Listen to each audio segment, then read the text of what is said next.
Today's episode is all about IEPs with children in foster care.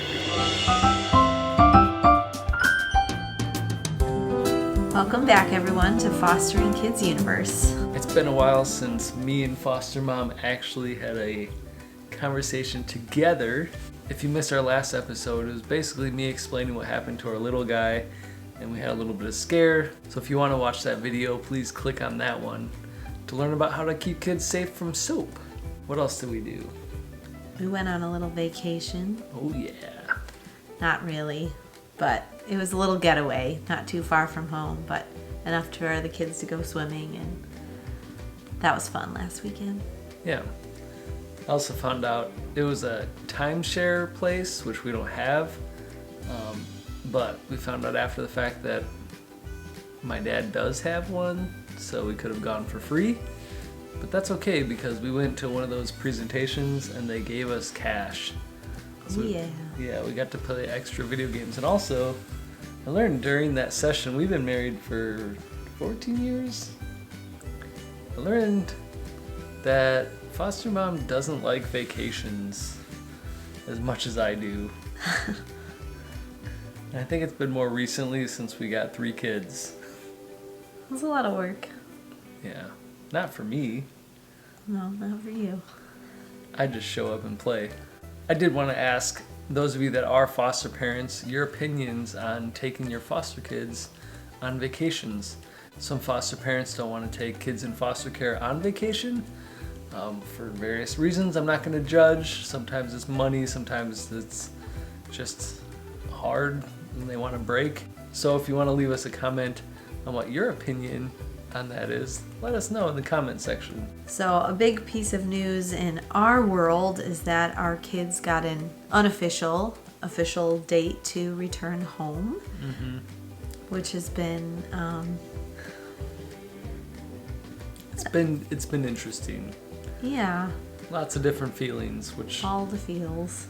we're going to be kind of going through this process on this camera for the next couple months to see how that goes. But it's unofficial because what we've come to understand in the past 2.5 years of doing this foster care thing is that nothing they say is technically written in stone. It can change all the time. Yes. So we'll see, because you guys will hear about it when it happens, and I want to just do a close-up, zoomed-up picture of foster mom's face to see what her feelings are going to be. Can't tell that by my face. I've never seen you cry before. Like stone. There's that one time. Let's get into Today's topic. Yes. Today's topic is all about IEPs. And if you're like me, you're going to say, I don't know what that is. So here's what it is. I have some notes here. It's Individualized Education Plan. I've never heard of IEP until we became foster parents, and I have also never been to an IEP meeting, which is why foster mom is going to talk about it. So this is by no means a comprehensive overview of all the educational topics that can go into foster care. It's just our experience. This is just our experience. So when we first got our kids, they were like we said, we got them in different batches. So we got the kindergartner first.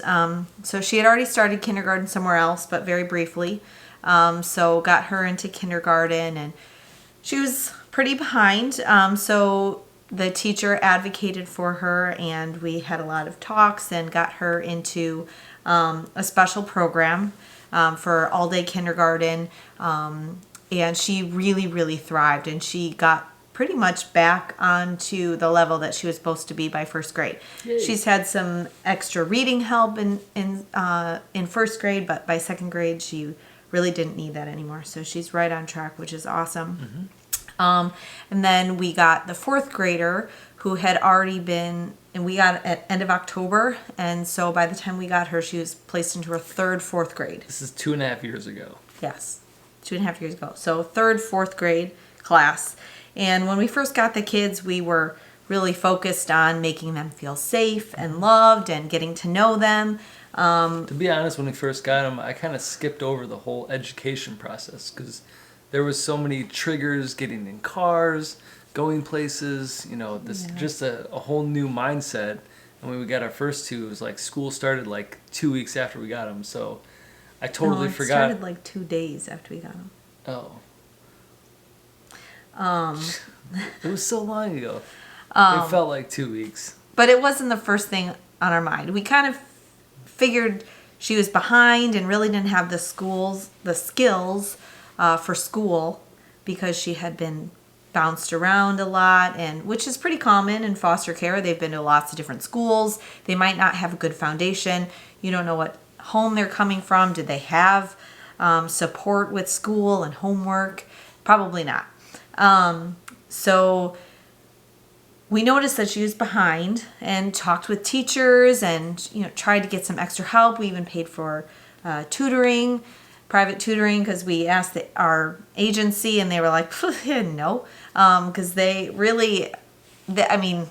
foster kid probably benefit from tutoring and educational assistance, but there just wasn't anything out there that we could find. I'm sure there is things, there are things, and as the more you research, you'll probably find more things and network. But at that point, we were just so overwhelmed that we didn't really know where to look. So we were paying for some private tutoring, and that wasn't really helping that much. And I knew what an IEP was, being a nurse and working in the field, but I didn't really know how you got an IEP. So I realized that IEPs cost the school district. I thought it was a disease.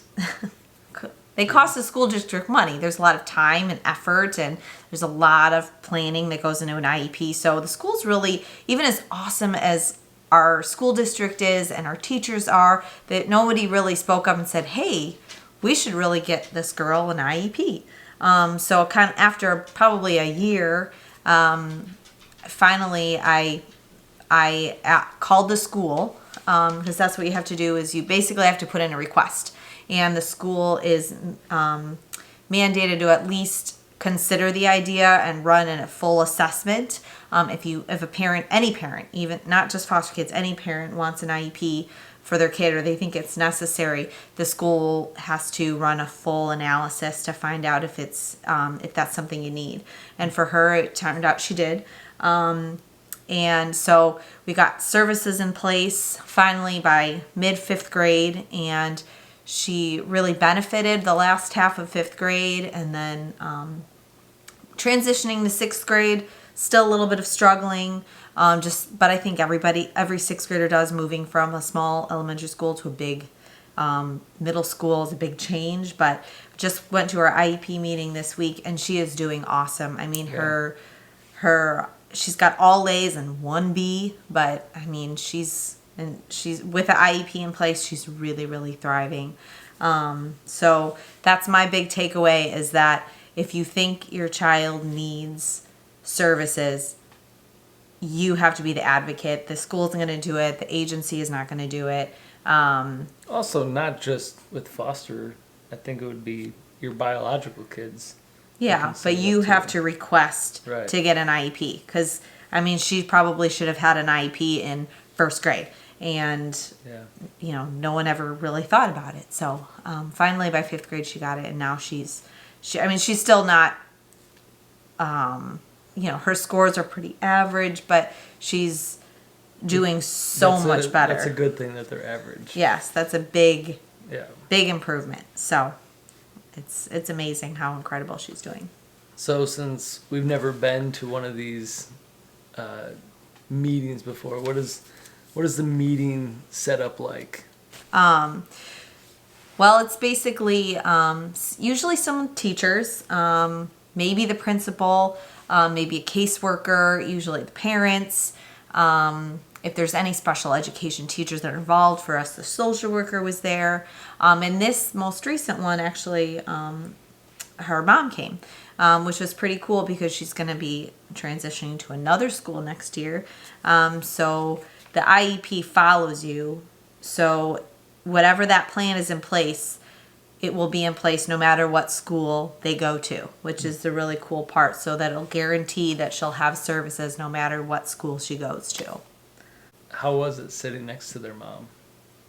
It was great. She actually was really happy of how well she's doing, and just felt so good to hear so many great things about how her daughter is doing. And she actually hugged me and cried and thanked us for, helping her move through this difficult process. So it was really cool, actually. I asked her questions, but I already knew the answers because I already asked her.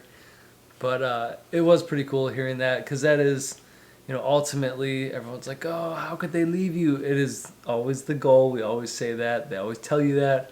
And here we are at the end of this process with these kids, and hearing that kind of stuff, and then just seeing little things that they're, and this doesn't always happen, and we know that, but we feel very blessed and lucky that their mom has responded well to us, has asked us questions, has talked about staying in contact in the future, which that's our biggest goal, is that we can still be in contact with these kids and help them out when we can, if we can. And if and when they do go back, if it all actually happens, we are going to be taking a break and then starting all over again, so we can have basically just for this YouTube vlog, so we can have more things to vlog about. It's the only reason why we're going to take on more kids in the future. That's the real goal. Yeah. Not really. No. I think that's all we have for talking about IEPs, at least for now. If you guys have any comments on a situation that you guys have, good or bad, during an IEP meeting, let us know, or let other people know, so we can all know how it goes in the future, and we can all do better as foster parents. We appreciate you guys watching. Please like and subscribe. Find us on Facebook or YouTube. Hope you guys have a wonderful week, and I hope you eat your veggies.